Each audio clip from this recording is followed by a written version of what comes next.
ግዕዝ ለትውልዱ ለሀገሪቷ ልማት ምን ሊበጃት መይት የሆነ ቋንቋ ቀስቅሶ ትውልዱ ላይ ኤክስፒሪየንስ ለማድረግ ያኔ በጨለማው ጊዜ ባጺዎቹ በረገጣው ጊዜ ሙስሊሞችን ካልከፈራችሁ ብሎ በአንድ ጀንበር ውስጥ 20 ሺህ 30 ሺህ የሚደርሱ ሙስሊሞች ታርደዋል። ደማቸው እንደ ጅረት ፈሷል። እናቶች ካልከፈራችሁ ተብሎ ግንባራቸው ላይ ተወቅረዋል።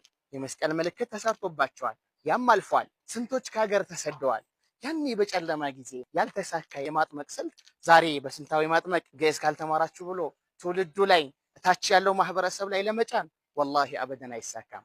ወላሂ ቋንቋ እንማር ከተባለ ለኢኮኖሚ የሚበጁ ስንት ቋንቋዎች አሉ። ለፖለቲካው የሚበጁ ስንት ቋንቋዎች አሉ። ለእድገታችን የሚበጁ ለእምነታችን የሚበጁ ስንት ቋንቋዎች እያሉ ገና የሞተ ገና መይት የሆነ ቋንቋ ቀስቅሶ ትውልዱ ላይ ኤክስፒሪየንስ ለማድረግ ወላሂ በጣም ጥሩ አይደለም።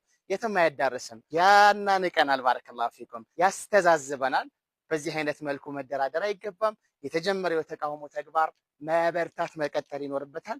ሰላም አለይኩም ወራህመቱላሂ ወበረካቱ። በህይወትም እያለ የሞተ ሰው አለ ሐቢቢ አላህ ይጠብቀን። የበላ እየጠጣ የተንቀሳቀሰ የተናገረ ተነፈሰ ሙታን የሆነ ሰው አለ ማለት ነው። አላህ ይጠብቀን። አላህን አለማውሳት ሙታንነት ነው። ጠዋት ማታ ስንሄድ ስንመጣ በየትኛውም እንቅስቃሴያችን ዚክር ልናበዛ ይገባናል። ሱብሃንአላህ አልሐምዱሊላህ ላኢላሃ ኢላላህ አላሁ አክበር ወላ ሐውለ ወላ ቁወተ ኢላ ቢላህ አስተግፊሩላህ ሱብሃነ ረቢል ዐዚም ሱብሃነ ረቢል አዕላ። እነኚህን ቃላቶች እናብዛቸው። ባረከላሁ ፊኩም እናተርፍበታለን። ሙታንም ከመሆን እንጠበቃለን። ሰላም አለይኩም ወራህመቱላሂ ወበረካቱ።